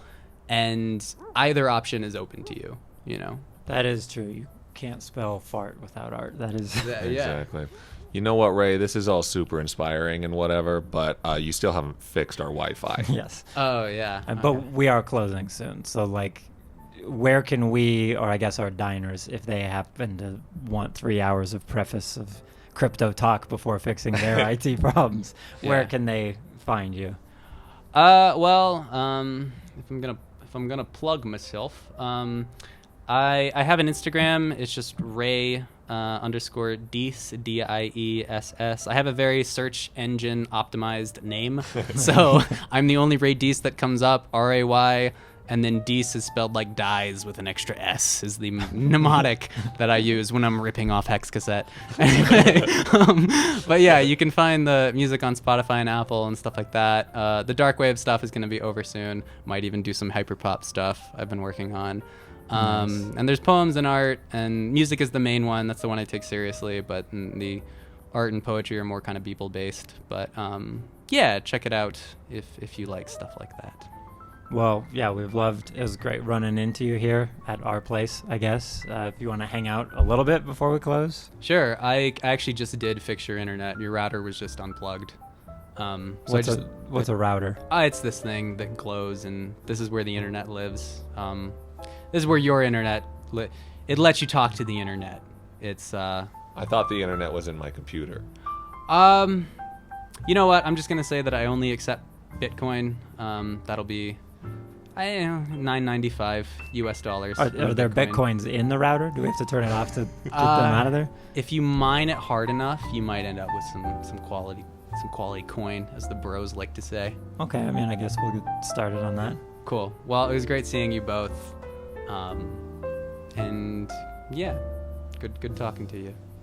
A Minor Diner is recorded live and on location by the Epicene Motion Picture Company.